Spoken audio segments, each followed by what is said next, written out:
When the scratch coat is dried, snap chalk lines to course out the brick.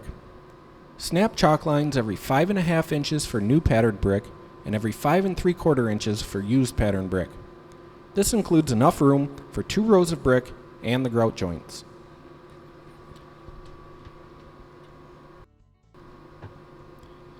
Next, mix a batch of mortar using 1 part Portland cement to 2 parts sand, or an equivalent premix.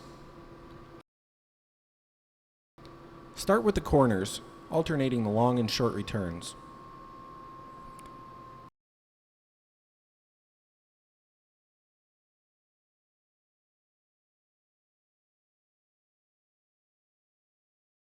Whenever possible, work from the top down to prevent cement from dripping on the bricks beneath. You can use a level to etch vertical guidelines into the scratch coat to ensure that you keep your end joints plumb. To lay the brick, use a trowel to spread about a 1/2 inch layer of mortar on the back of the brick. Lay the brick against the wall and shake it gently into place.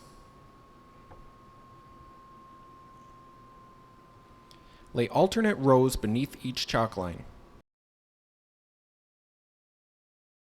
Wait until the bricks have dried before laying the other rows to prevent accidentally nudging the bricks above and below out of place.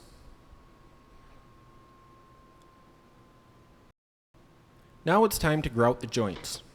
Mix a batch of cement with 1 part mason cement and 2 parts sand, or an equivalent premix. Cut about a 3/8 to 1/2 inch hole in the tip of your grout bag.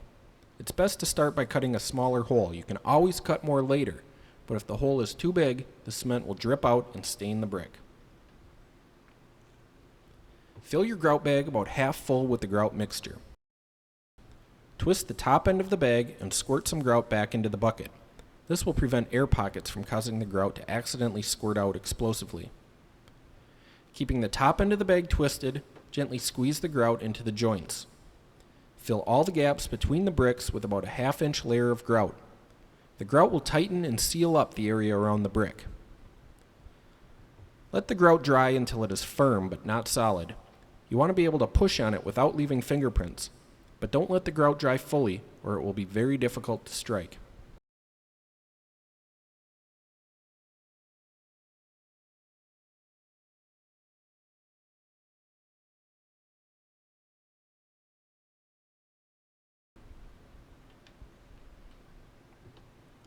We recommend using a hardwood stick such as oak for striking the grout.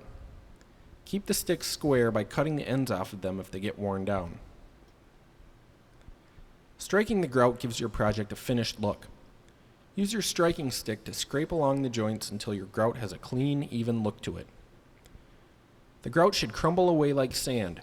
If it smears or crumbles away in large chunks, that means the grout is still too wet.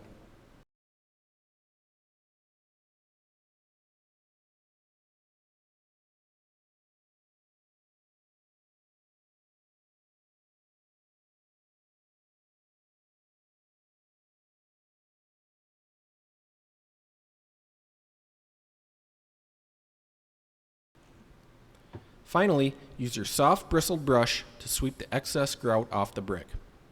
That's all there is to it. Now your project looks like it was done by a pro. For further information about Boulder Creek Stone products, please visit us online at www.bouldercreekstone.com or call us toll-free at 1-800-762-5902.